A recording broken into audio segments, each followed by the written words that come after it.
બાયોમોલેક્યુલમાં પહેલો આપણે બાયોમોલેક્યુલ જોઈ ગયા કાર્બોહાઈડ્રેટ. આ આપણે નવો જે બાયોમોલેક્યુલ જોવાનો છે એ છે પ્રોટીન. પ્રોટીન શબ્દ આવ્યો છે પ્રોટો અને ઇન ઉપરથી.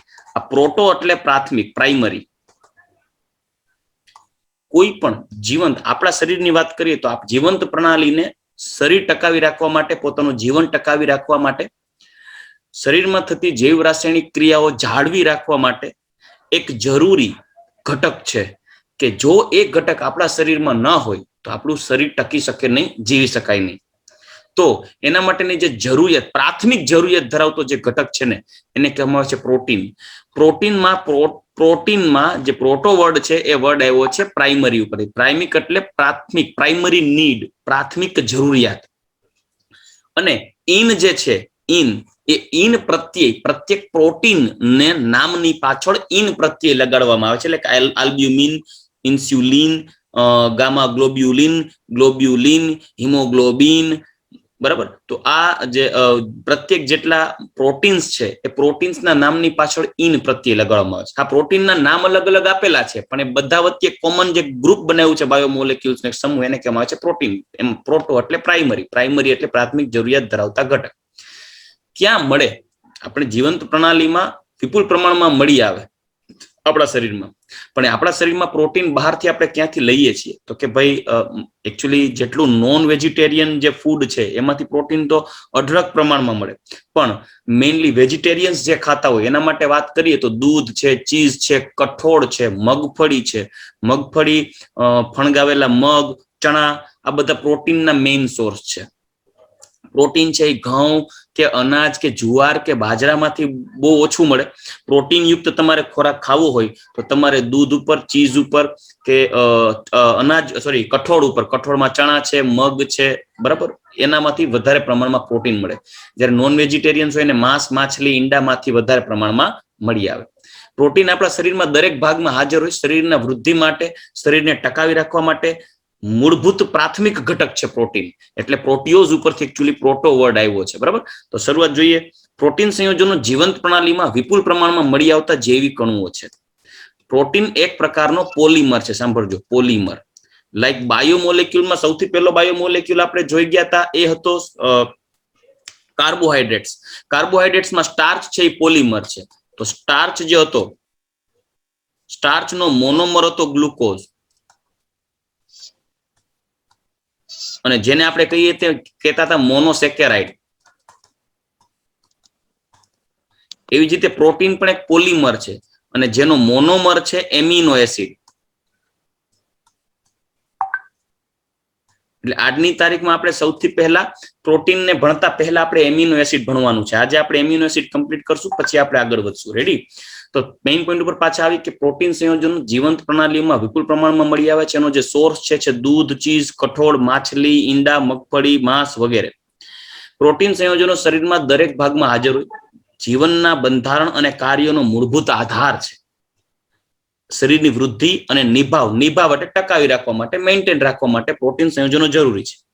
પ્રોટીન શબ્દ ગ્રીક વર્ડ પ્રોટીઓસ પરથી બનેલો છે, જેનો અર્થ પ્રાથમિક અથવા તો અતિ મહત્વપૂર્ણ હોય છે. આ પ્રોટીન સંયોજનો આલ્ફા એમિનો એસિડ સંયોજનોના પોલિમર પદાર્થો છે. એટલે સાંભળજો, મેં તમને પહેલા કીધું કે આ એમિનો એસિડ માંથી બનેલો હોય પ્રોટીન, અને આ એમિનો એસિડ હોય alpha amino acid. Alpha amino acid શું કરવાને કહેવાય, એમિનો એસિડનું સ્ટ્રક્ચર કેવું, એના માટે આપણે નેક્સ્ટ પોઈન્ટ જોવો પડશે એમિનો એસિડ. સૌથી પહેલા યાદ રાખજો, આ જે ટેક્સ્ટ બુક, આ જે ચેપ્ટર છે, જે થિયોરિટિકલ ચેપ્ટર છે, એની અંદર એનસીઈઆરટી ને ખાસ ફોલો કરજો. એકચ્યુઅલી હું જે તમને અત્યારે આ પીપીટીસ બનાવીને આપું છું એની અંદર એનસીઈઆરટી તો હું તમને ઇન્ક્લુડ કરીને જ દઉં છું, પણ જે એક્સ્ટ્રા ટોપિક નાખ્યા હોય બિયોન્ડ એનસીઈઆરટી પણ એનસીઈઆરટી આખી ઇન્ક્લુડ કરેલી છે. એટલે એનસીઈઆરટી ના જે ટોપિક છે એનસીઈઆરટી ના જ વર્ડ છે.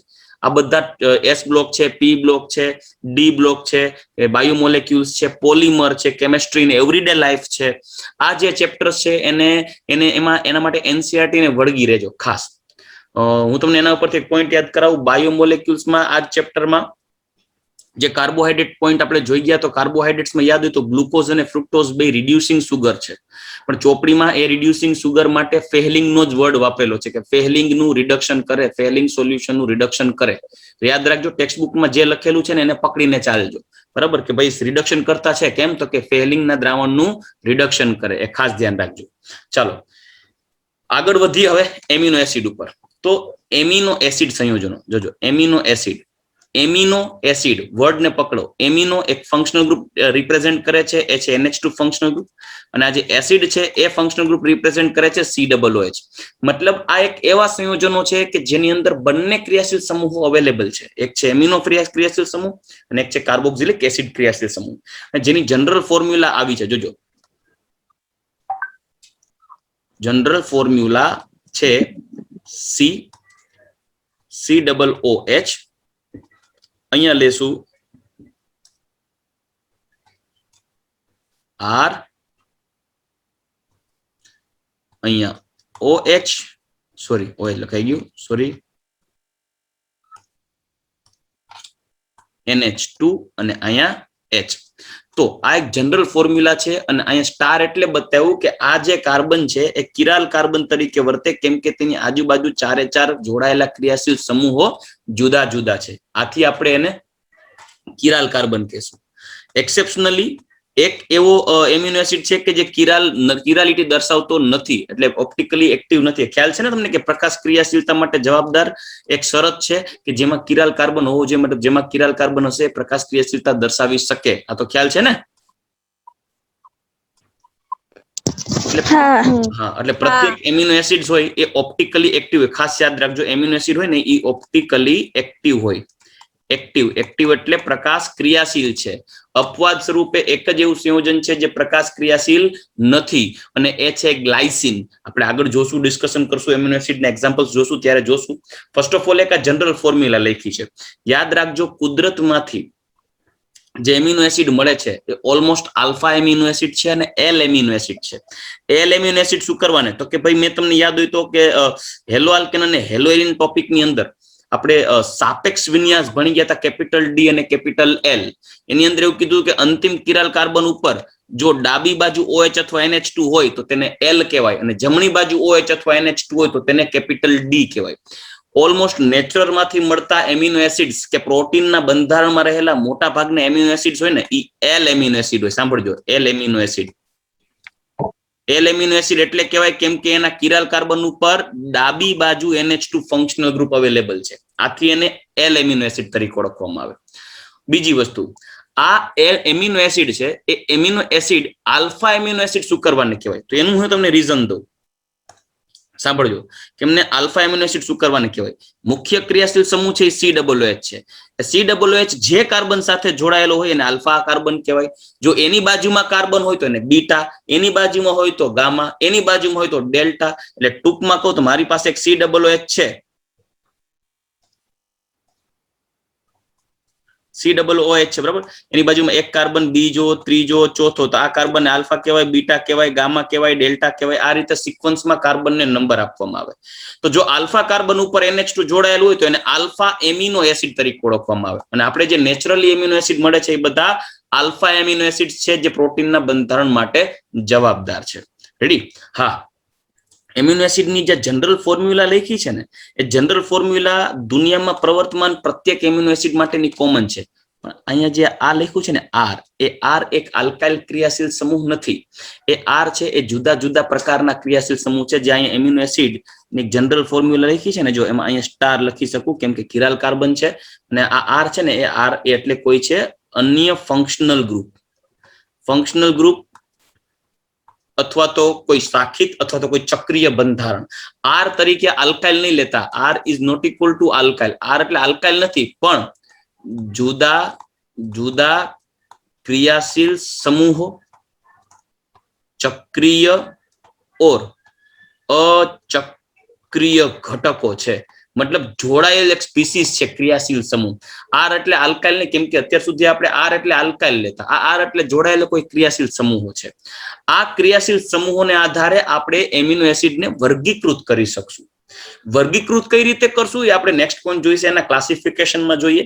પણ તમને એક મેં આ બતાવ્યું એમિનો એસિડનું એક સામાન્ય સૂત્ર। જોજો હજી લખું છું એમિનો એસિડનું સામાન્ય સૂત્ર। NH2 ને લખવાનું ડાબી બાજુ, અહીંયા COOH, ऊपर R, नीचे लिखू मैं H અહીંયા કિરાલ કાર્બન થઈ ગયો, NH2 ડાબી બાજુ હોવાથી એને L કહેવાય. બીજી વસ્તુ COOH જે કાર્બન સાથે જોડાયેલ છે એને આલ્ફા કહેવાય, અને આલ્ફા ઉપર NH2 જોડાયેલ છે એટલે L એમિનો એસિડ છે, જે બધા આલ્ફા એમિનો એસિડ છે. ઓકે, તો આવા આલ્ફા એમિનો એસિડ કેટલા પોસિબલ છે?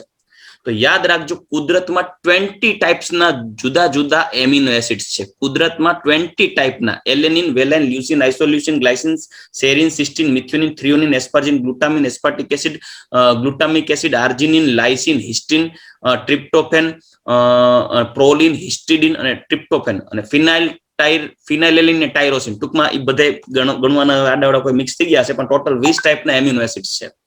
આ 20 ટાઈપના એમિનો એસિડ જુદા ક્યાં પડે? તો સાંભળજો, આ 20 ટાઈપના એમિનો એસિડ જુદા પડે છે તેની સાથે જોડાયેલા જે આ આર ક્રિયાશીલ સમૂહ છે ને, આર, એને આધારે જુદા જુદા આર ને આધારે કુલ 20 એમિનો એસિડ છે. કુલ કુદરતમાં કેટલા? 20 એમિનો એસિડ આપણી પાસે અવેલેબલ છે. રેડી? તો ચાલો, સમજાય છે ને બધાને? ઓકે, એમિનો એસિડ સંયોજનોમાં NH2 અને COOH ક્રિયાશીલ સમૂહો હાજર છે. બરાબર?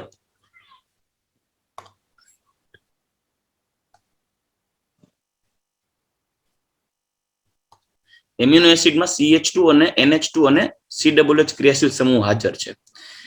કાર્બોક્સિલ સમૂહના સંદર્ભમાં એમિનો સમૂહના સાપેક્ષ સ્થાનને આધારે આલ્ફા, બીટા, ગામા, ડેલ્ટા ને નામમાં ટૂંકમાં વર્ગીકૃત કરાય. પ્રોટીન સંયોજનના જળ વિભાજનમાં માત્ર ને માત્ર આલ્ફા એમિનો એસિડ સંયોજનો જોવા મળે છે. એટલે આપણી પાસે જે નેચરલી જે પ્રોટીન આપણી પાસે છે એમાં બંધારણમાં આલ્ફા એમિનો એસિડ અવેલેબલ છે. ઓકે, હજી તેઓ અન્ય ક્રિયાશીલ સમૂહો પણ ધરાવે છે. એ અન્ય ક્રિયાશીલ સમૂહો કયા થઈ ગયા? તો કે આ જે આર છે ને એ અન્ય ક્રિયાશીલ સમૂહ કે જે આર. હવે એમાં કયા ક્રિયાશીલ સમૂહ છે એના આધારે તો 20 પ્રકારના એમિનો એસિડ થયા. કોઈ પણ એમિનો એસિડ નું નામ છે ને એક IUPAC ના નામને આધારે નથી અપાતું, એક ટ્રિવિયલ નેમ છે, રૂઢિગત નામ છે, એમના ગુણધર્મને આધારે, પ્રાપ્તિ સ્થાનને આધારે કે સ્વાદને આધારે કે તે રીતે. ફોર એક્ઝામ્પલ ગ્લાયસિન છે, તો ગ્લાયસિન એકચ્યુઅલી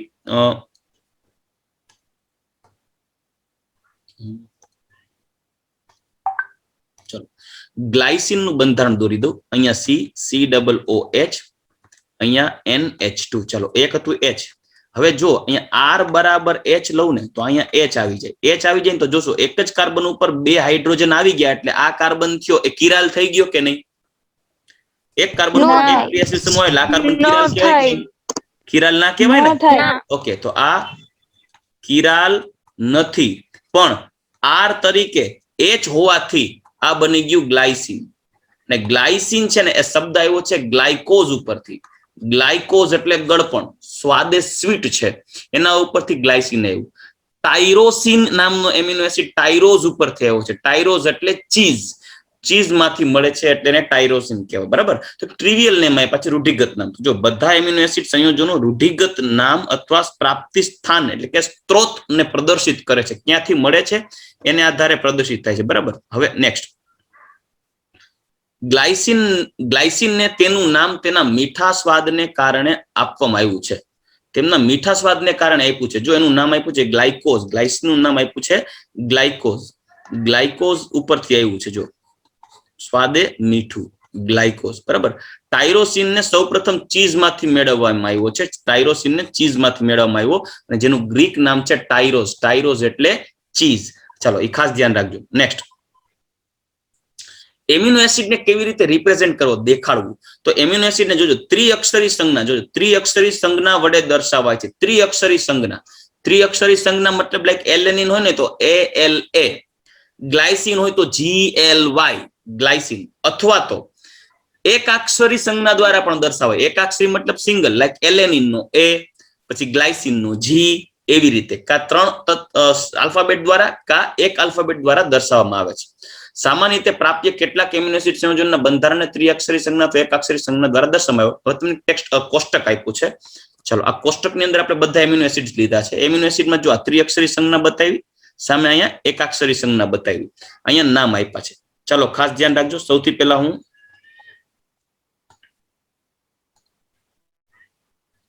એમિનો એસિડ ની એક જનરલ ફોર્મ્યુલા લખી દઉં છું, NH2, અહીંયા COOH, અહીંયા H, આ કિરાલ કાર્બન, જ્યારે અહીંયા છે R.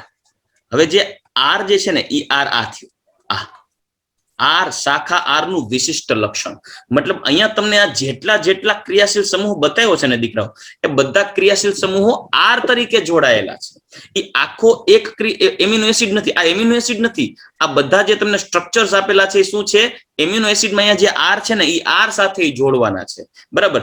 જો R બરાબર H તો H લઈ લઈએ ને H, તો એ બની જાય ગ્લાયસિન. જો R બરાબર CH3 લઈ લઈએ, લાઈક અહીંયા લખી દઉં NH2C COOH, અહીંયા આવશે H, અને જો R તરીકે જો અહીંયા CH3 લઈ લો તો કિરાલ કાર્બન થઈ જાય અને એ બની ગયું એલેનિન.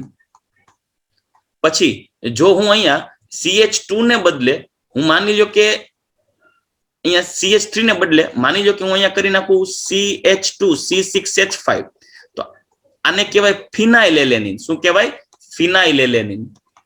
તો ટૂંકમાં આવી રીતે એમિનો એસિડના બંધારણમાં જે ઉપર તમે R જોવો છો, R, એ R ના સૂત્રો અહીંયા છે. અપવાદ સ્વરૂપે એક એવું એમિનો એસિડ છે, જો આ બધા ઉદાહરણો જોશું આપણે 20 માં જોજો, Evaluaglasesymetry Egluala,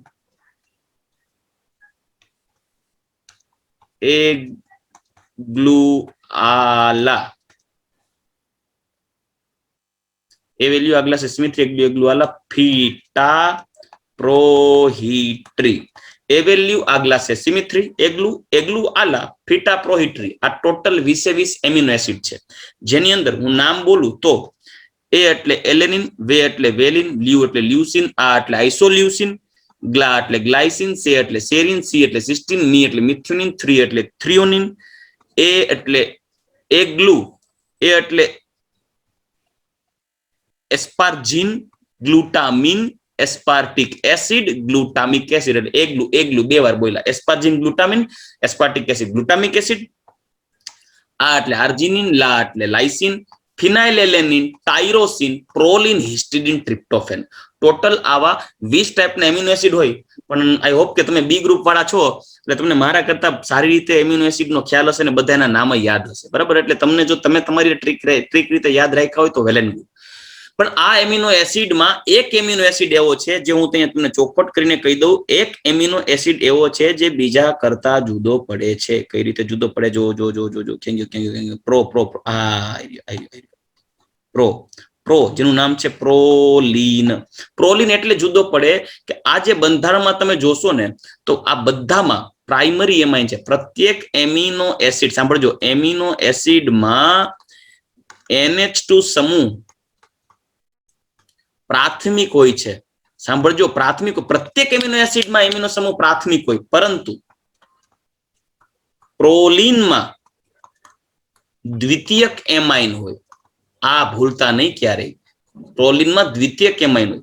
બીજી વસ્તુ, પ્રોલિનનું આ તમને હમણાં બંધારણ આપણે સ્ક્રોલ કરીશ ને સ્લાઇડ, ત્યારે બંધારણ જોવા મળશે ને, એ બંધારણની અંદર R તરીકે અહીંયા એક્ઝામ્પલ્સ આપ્યા છે, પણ પ્રોલિન એક જ એવો છે જે R ને બદલે આખું સ્ટ્રક્ચર છે. એમાં R ની જગ્યાએ પ્રોલિન ની મૂકું, હું તમને પ્રોલિન બતાવીશ.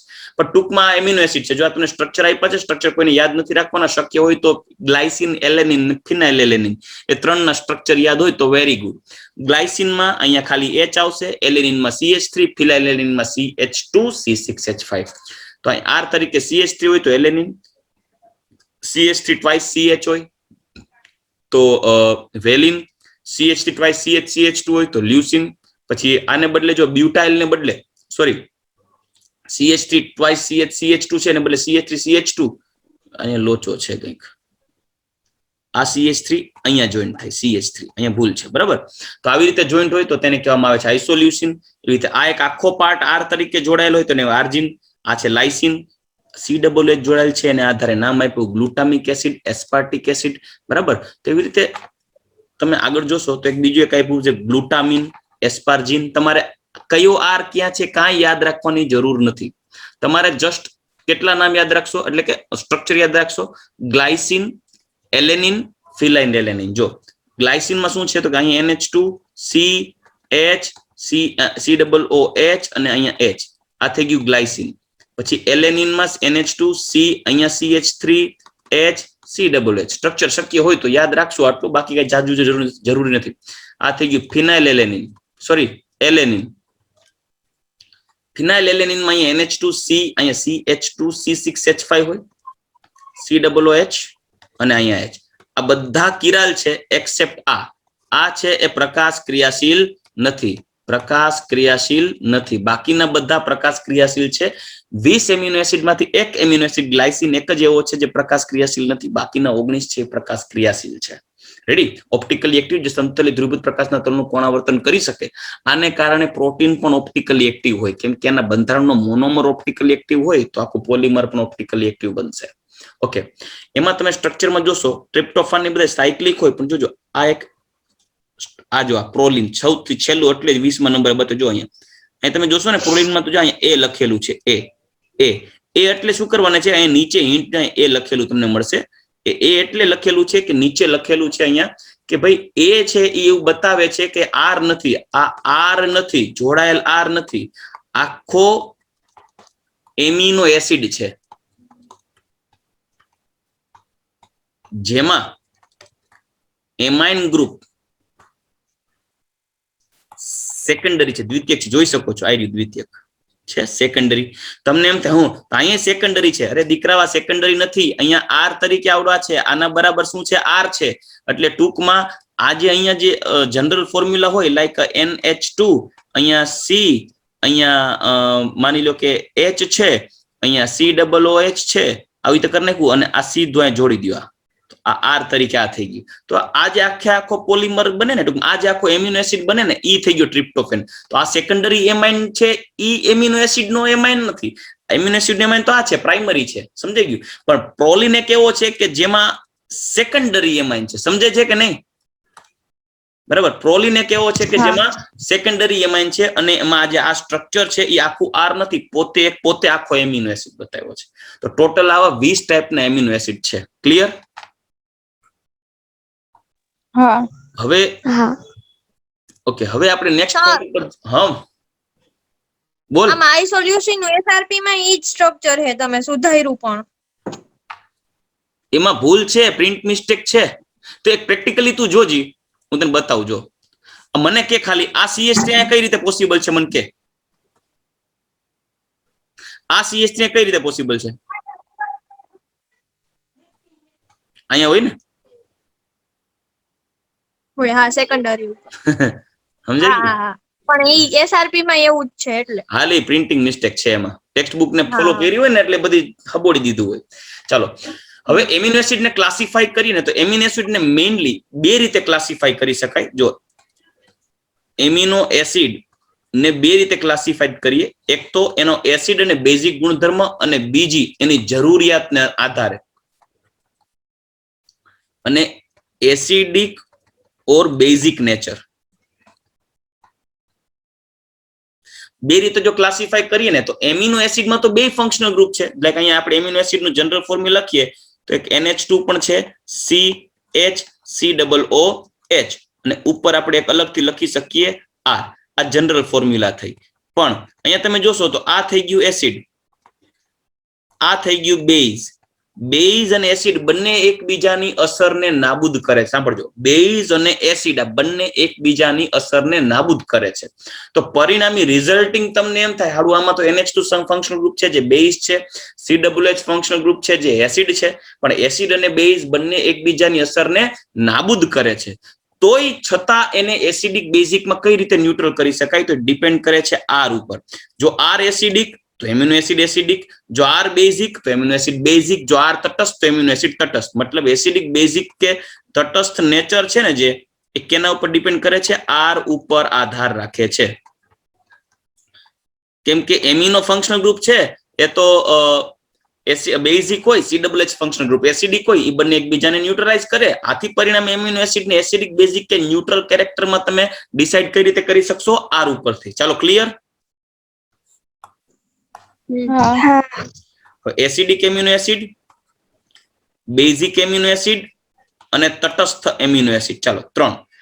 ખાસ યાદ રાખજો 20 માંથી 15 ન્યુટ્રલ છે. સાંભળજો 20 માંથી 15 ન્યુટ્રલ છે. તટસ્થ છે નહીં, 15 એમિનો એસિડ છે. 15 એમિનો એસિડ છે એ ન્યુટ્રલ છે. બાકીના એસિડિક અને બેઝિક ની વાત કરીને તો એ ગ્લુ આ બે અને આ હીલા.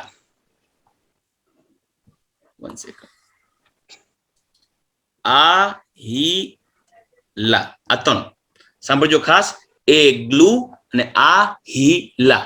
એટલે આપણે શું કરવાનું, ગલુડિયાને બોલાવવાનું, એ ગલ્લુ રોટલી બતાવવાની, એ ગલ્લુ એટલે ગલ્લુ આવે ને એટલે ગલ્લુ ને રોટલી બતાવો ને એટલે પૂંછડી પટપટ આવે. એટલે આ નો પટપટ આપણે કહ્યું આ ભાઈ આ હિલા એમ એટલે હલાય પૂંછડી. એ ગ્લુ આ હિલા. એ ગ્લુ એસિડિક, આ હિલા છે એ બેઝિક અને બાકીના 20 માંથી 5 આવી ગયા, 15 છે એ ન્યુટ્રલ છે. તો એ ગ્લુ એમાં એ છે એસ્પાર્ટિક એસિડ,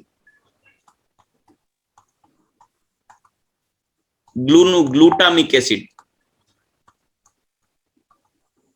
આમાં આર્જિનિન, હિસ્ટિડિન અને લાઇસિન. આ હીલા, આર્જિનિન, હિસ્ટિડિન, લાઇસિન આ બધા aspartic acid, glutamic acid acidic, arginine, histidine, lysine છે એ બેઝિક, જ્યારે બાકીના 15 છે એ ન્યુટ્રલ. જ્યારે જરૂરિયાત અનુસાર બે ટાઈપમાં, એક એસેન્શિયલ અને એક નોન એસેન્શિયલ, એટલે કે આવશ્યક અને બિન આવશ્યક.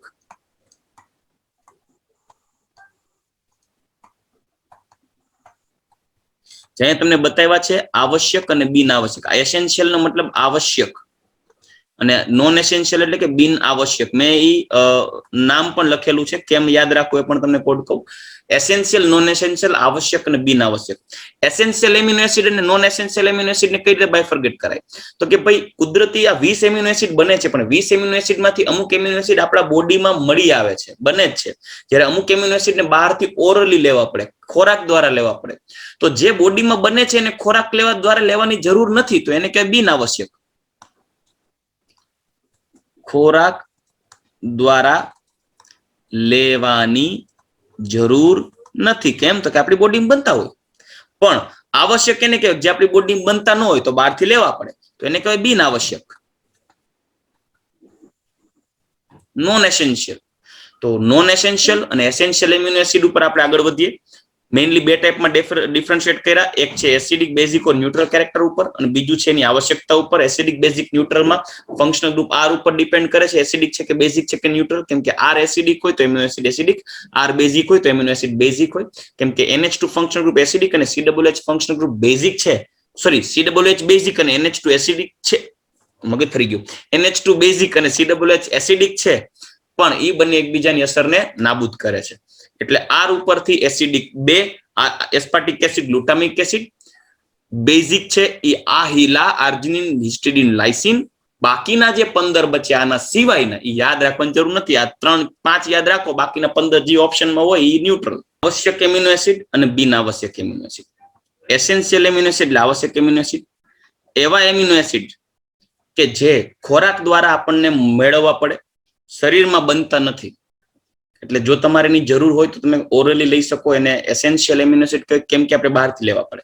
પણ એમાં એવા એમિનો એસિડ જે ખોરાક દ્વારા ન મળે તો ચાલે, કેમ કે બોડીમાં સિન્થેસાઇઝ થાય છે, એને કહેવાય નોન એસેન્શિયલ એમિનો એસિડ. કેમ કે નોન એસેન્શિયલ એટલે બિન આવશ્યક. બિન આવશ્યક એના માટે એવું નથી કે આપણા શરીરમાં જરૂર જ નથી. આપણા શરીરમાં એની જરૂર છે પણ એ બનાવી લે છે, એટલે બહારથી લેવાની જરૂર નથી. જ્યારે એસેન્શિયલ એમિનો એસિડમાં કેવું છે કે આપણે એની જરૂર છે પણ બોડીમાં બનતા નથી, તો એને બહારથી લેવા પડે. તમારે યાદ શું રાખશું? જો કોડ એક આપી દઉં એ યાદ રાખીએ. લગભગ તો બધાને કોડ મેં ગયા વર્ષે આપ્યા હતા એટલે ખ્યાલ જ હશે, છતાંય કહી દઉં. Essential amino acid, try this VIP mall. કામ કરો બધું કેપિટલ લેટરમાં લખવું એટલે વાંધો ન આવે. Try this VIP. હા એ સર, હા દીકરા. આમાં આર્જિનિન 2 માં આપ્યું. ક્યાં? આ બાજુ પેલું ને આ બાજુ નહીં. 10 આવશે. 1 2 3 4 5 6 7 8 9 10. અરે તારી બોલી અરે આર્જિનિન નો આવે, બે માં 10 આવે. ટ્રાય ઓલા તો જો ભાઈ ગણી લીધા મારા બેટા પાછા. ટ્રાય ધીસ VIP આ મોલ છે. ગયા વખતે મેં પૂછ્યું હતું કે શું છે તો બધા દાંત કાઢ્યા હતા. અને મોલ વચાય. ગયા વખતે મેં ક્લાસમાં પૂછ્યું હતું આ હું લખ્યું તો બધા મંડા દાંત કાઢો. હવે અમે હું ગુંડું લખ્યું છે. ધીસ VIP મોલ કહેવાય. અને MALL ને માલ એમ નો બોલાય, મોલ બોલાય. મરવી નાખ્યો તો ગયા વખતે. ટ્રાય ધીસ VIP મોલ માં જે ટ્રાય છે, ટ્રાય એ આના માટે ટ્રાય, બરાબર, TRY ટ્રાય. પછી TH ટ્રાય એટલે ટ્રિપ્ટોફેન, બરાબર. પછી ધીસ માં THI એટલે આવી ગયું કેમ ટી થ્રીઓનિન TH છે. TH એટલે થ્રીઓનિન. ક્યાં ભાગુ ભાઈ? TH એટલે થ્રીઓનિન. પછી હિસ્ટિડિન ને અહીંથી પકડો. આ હિસ્ટિડિન આ TH પછી હિસ્ટિડિન આ હિસ્ટિડિન હિસ. ટ્રાય ધીસ એટલે હિસ આવી ગયું. પછી V means valine. V means valine. I means isoleucine તો I means isoleucine. P means phenylalanine તો P means phenylalanine. M means methionine તો M means methionine. A means arginine તો A means arginine. L means lysine આ lysine. L means lysine અને બીજો L લ્યુસિન. તમે L લ્યુસિન અને lysine બે L. Try this VIP mall. એમાં ટ્રાયમાં ટ્રિપ્ટોફેન, આ ધીસમાં ધ્યાન રાખજો, ધીસમાં બે આવી જશે, એક TH અને એક HIS. TH મીન્સ થ્રીઓનિન અને HIS means histidine. Try this VIP mall. આટલા જે છે એ એસેન્શિયલ એમિનો એસિડ છે, બરાબર. આ ટ્રાય ધીસ VIP મોલ છે એમિનો એસિડ છે, એસેન્શિયલ એમિનો એસિડ જરૂરી. એના સિવાયના બીજા બિન આવશ્યક છે. આ એસેન્શિયલ એમિનો એસિડ યાદ નહીં રાખતા, એ તમે ટ્રાય ધીસ VIP મોલ નો મેળ કરી રાખો. Try this VIP mall. પછી ઓપ્શન આવે તો ઓપ્શન ઉપરથી તમે પકડી શકશો. સાઈડમાં લખી નાખો try this VIP mall.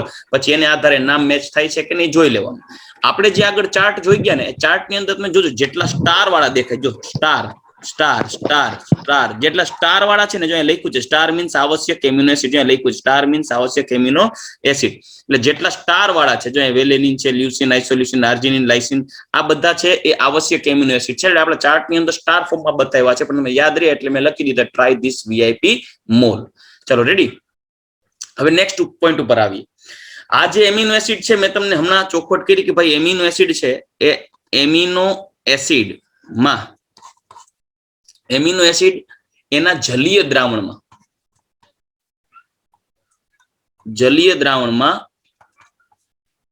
Anion or cation ફોર્મમાં હોય. સાંભળજો, એમિનો એસિડ એના જલીય દ્રાવણમાં એનાયન ઓર કેટાયન ફોર્મમાં હોય. આ અલગ એટલે લખું છું કે આપણી NCERT નથી આપ્યું. એમિનો એસિડ તેના જલીય દ્રાવણમાં ડિટેલમાં નથી આપ્યું એટલે લખી દઉં. એમિનો એસિડના જલીય દ્રાવણમાં એનાયન્સ ઓર કેટાયન ફોર્મ હોય. અત્યાર સુધી આપણે એમિનો એસિડ જેટલા લીધા એમાં ધન કે ઋણ વીજભરિત નથી લીધા. આપણે જે આ ક્લાસિફાઈ કર્યા છે એના આધારે કર્યા ભાઈ acidic amino acid, basic amino acid, neutral amino acid, essential amino acid અને નોન એસેન્શિયલ એમિનો એસિડ. ચાલો આટલી વસ્તુ તો ક્લિયર થઈ ને. એસિડિક બેઝિક યાદ રાખવાના 15 નામ, એના સિવાયના 5 સિવાયના જેટલા હોય ન્યુટ્રલ. અને એસેન્શિયલ ને નોન એસેન્શિયલ માં કૂચે નહીં મરવાનું. એસેન્શિયલ નું ટ્રાય ધીસ VIP મોલ યાદ રાખી લેવાનું. હવે એમિનો એસિડમાં જલીય દ્રાવણમાં એનાયન અને કેટાયન બે સ્વરૂપો હોય. પણ એમિનો એસિડ ક્યારે એનાયન એટલે ઋણ આયન, બરાબર ને, અને કેટાયન એટલે ધન આયન. પણ એમિનો એસિડ ક્યારે ધન આયન હોય ક્યારે ઋણ આયન હોય એના ઉપર આપણે ડિસ્કશન કરીએ. જો એમિનો એસિડ સ્વભાવે દ્રાવણ બેઝિક હોય, સાંભળજો,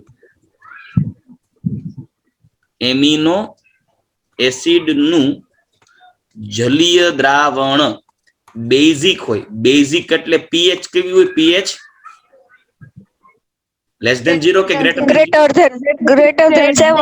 ધેન 7 હોય. તો pH ગ્રેટર ધેન 7 હોય ને ત્યારે જોશો તો આપણે જે એમિનો એસિડ નું સ્ટ્રક્ચર દોરીએ તો અહીંયા આવી રીતે લખું છું RCH. સાંભળજો, અહીંયા લખું છું NH2, અહીંયા લખું છું COOH. મેં આવી રીતે લખ્યું જેથી કરી તમને ખ્યાલ આવે. આવી રીતે મેં એમિનો એસિડ બતાવ્યું. pH ગ્રેટર ધેન 7 હોય એટલે કેનું કોન્સન્ટ્રેશન વધારે હોય? બેઝિક છે એટલે દ્રાવણમાં OH- ની સાંદ્રતા વધારે હોય. એટલે પરિણામે OH માઇનસ ની સાંદ્રતા વધારે હોવાને કારણે OH માઇનસ ની સાંદ્રતા વધારે હોય કેમ કે આ સ્વાભાવિક કેવું છે, બેઝિક છે. એટલે સાંભળજો, OH માઇનસ વધારે હોય કેમ કે pH ગ્રેટર ધેન 7 છે. તો pH ગ્રેટર ધેન 7 હોવાને કારણે આ OH માઇનસ છે એ આ H પ્લસ ને પોતાની બાજુ એટ્રેક્ટ કરે, એટલે જે રિઝલ્ટિંગ આપણને જે મળશે એ આવું મળશે, RCH NH2 COO માઇનસ. એટલે કયા સ્વરૂપે થયું આ? કેટાયન કે એનાયન? એનાયોનિક amino acid. આ એનાયોનિક એમિનો એસિડ નું જ્યારે ઇલેક્ટ્રોલિસિસ કરવામાં આવે, મતલબ કે જ્યારે એમાં વિદ્યુત પ્રવાહ પસાર કરવામાં આવે, તો વિદ્યુત પ્રવાહ પસાર કરતા આ એમિનો એસિડ જે ઋણ વીજભારિત આયન સ્વરૂપે છે, કયા દ્રાવણમાં, ચોખ્ખું કરું છું, કયા દ્રાવણમાં? બેઝિક હોય ત્યારે એમિનો એસિડ કયા સ્વરૂપે હોય? એનાયન સ્વરૂપે હોય. ત્યારે વિદ્યુત પ્રવાહ પસાર કરો ત્યારે કઈ બાજુ ભાગે આયનો? કેથોડ બાજુ ભાગે કે એનોડ બાજુ ભાગે? તમે આની અંદર ઇલેક્ટ્રોડ ડુબાડો, ઇલેક્ટ્રિક કરંટ સપ્લાય કરો, તો દ્રાવણમાં જે એમિનો એસિડ હોય ક્યાં ભાગશે? માની લો કે મારી પાસે એક દ્રાવણ છે, આમાં એક ડુબાડ્યો છે એનોડ, બીજો ડુબાડ્યો કેથોડ જાડો થઈ ગયો લોકડાઉનમાં ખાઈ ખદોડીને. આ કેથોડ, ઇલેક્ટ્રિક કરંટ સપ્લાય કરો, એનોડ ધન ધ્રુવ, કેથોડ ઋણ ધ્રુવ, આની અંદર ભરી દીધા એમિનો એસિડ. અહીંયા દ્રાવણની pH છે ગ્રેટર ધેન 7, એમિનો એસિડ છે તો કયા આયન સ્વરૂપે હોય એમિનો એસિડ? એનાયન. એનાયન ક્યાં ભાગે? કેથોડ બાજુ ભાગે ને, ઋણ ને ખેંચે ને. એનોડ બાજુ હોય. આ ક્યાં ભાગશે? એનોડ તરફ છે એ એટ્રેક્ટ થશે, મતલબ વિદ્યુત પ્રવાહ પસાર કરતા એનોડ તરફ, એટલે ધન ધ્રુવ તરફ, એનોડ તરફ આકર્ષાય. જો દ્રાવણ કેવું હોય તો? બેઝિક હોય તો. સમજાય છે? જો દ્રાવણ એસિડિક હોય, જો દ્રાવણ કેવું હોય? એસિડિક હોય. એસિડિક હોય એટલે pH કેવી હોય? લેસ ધેન 7 હોય. ત્યારે શું થશે સાંભળજો. તો આપણી પાસે છે RCH સ્ટાર, NH2, અહીંયા હોય COOH. દ્રાવણ એસિડિક છે, pH છે લેસ ધેન 7, એટલે દ્રાવણમાં શું હશે? H પ્લસ તો હશે જ ઓલરેડી. દ્રાવણમાં અહીંયા H પ્લસ અવેલેબલ હોય. હવે આ શું કરશે? આ નાઇટ્રોજન ઉપર બંધકારક ઇલેક્ટ્રોન યુગ્મ હોય કે નહીં? દ્રાવણ છે એ એસિડિક હોય, એસિડિક દ્રાવણ, pH લેસ ધેન 7 એસિડિક હોય ને, ત્યારે NH2 છે H પ્લસ ને પોતાની તરફ શું કરશે? એટ્રેક્ટ કરશે. એટલે પરિણામે જે આપણને રિઝલ્ટિંગ સોલ્યુશન મળશે એ કંઈક આવું મળશે, RCH સ્ટાર. અહીંયા NH2 ને બદલે 3, આના ઉપર કયો ચાર્જ આવ્યો? પ્લસ ચાર્જ, અને આ COOH. તો આ એમિનો એસિડ કયો આયન બની ગયો? કેટાયન કે એનાયન? કેટાયન. તો કેટાયોનિક ફોર્મમાં ક્યાં હોય એમિનો એસિડ? એસિડિક દ્રાવણમાં. એસિડિક દ્રાવણમાં કેટાયોનિક ફોર્મમાં હોય. આમાં વિદ્યુત પ્રવાહ પસાર કરતા ક્યાં ખેંચાય? કેથોડ બાજુ આકર્ષાય. કેથોડ એટલે ઋણ ધ્રુવ. આ યાદ રાખજો. મતલબ કે એમિનો એસિડ બેઝિક સોલ્યુશનમાં ધન આયન ઋણ આયન સ્વરૂપે હોય, અને એમિનો એસિડ છે એ એસિડિક સોલ્યુશનમાં ધન આયન સ્વરૂપે હોય. ચાલો ક્લિયર? પરંતુ ખાસ ધ્યાન રાખજો, ઇમ્પોર્ટન્ટ પોઈન્ટ છે, આ ભૂલતા નહીં. પરંતુ કોઈ એવું pH મૂલ્ય સાંભળજો, કોઈ એવું pH મૂલ્ય સેટ કરો, આ pH મૂલ્ય દ્રાવણનું, એમિનો એસિડના દ્રાવણનું એવું pH મૂલ્ય સેટ કરો કે જેમાં, કોઈ એવું pH મૂલ્ય કે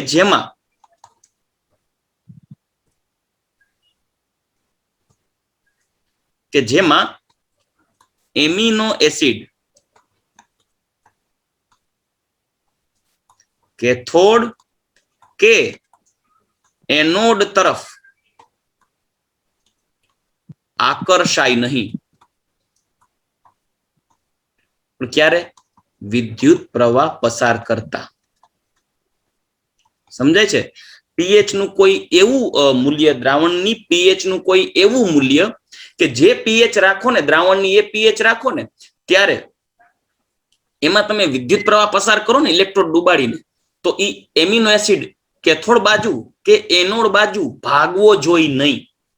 એ પીએચ મૂલ્યને, તેવા પીએચ મૂલ્યને તે એમિનો એસિડ નું સમવિભવ બિંદુ કહે છે. સમવિભવ બિંદુ, જેને ઇંગ્લિશમાં બોલાય આઇસો ઇલેક્ટ્રિક પોઈન્ટ.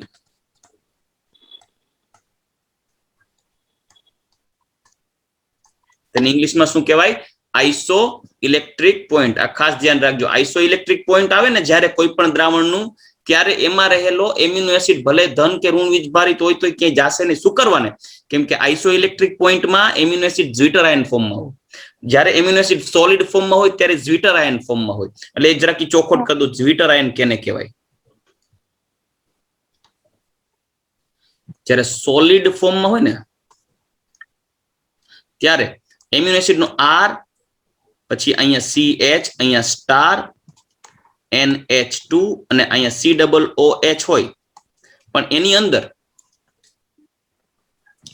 આ જે COOH નો આ H એસિડિક H હોય. જ્યારે આ ઇલેક્ટ્રોન યુગ્મ ડોનેટ કરવાની ક્ષમતા ધરાવે NH2, એટલે આ હોય બેઝિક. સાંભળજો, આ હોય બેઝિક, આ હોય એસિડિક, તો એકબીજા ઇન્ટરનલી રિએક્શન કરશે. સોલિડ ફોર્મમાં હોય ત્યારે, જો ચોખવટ કરું છું, કયા ફોર્મમાં? સોલિડ ફોર્મમાં હોય ત્યારે આ હાઇડ્રોજનને પોતાની તરફ આકર્ષે. કોણ આકર્ષે પોતાની તરફ? બાજુવાળો એમિનો એસિડ આકર્ષે ને, NH2. હા, NH2 હોય ને NH3 થઈ જાય, એના ઉપર આવી જાય પ્લસ ચાર્જ.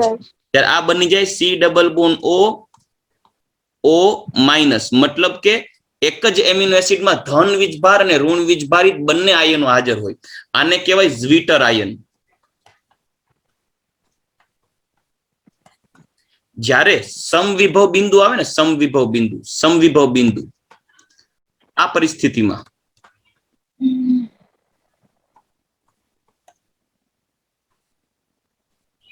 Amino acid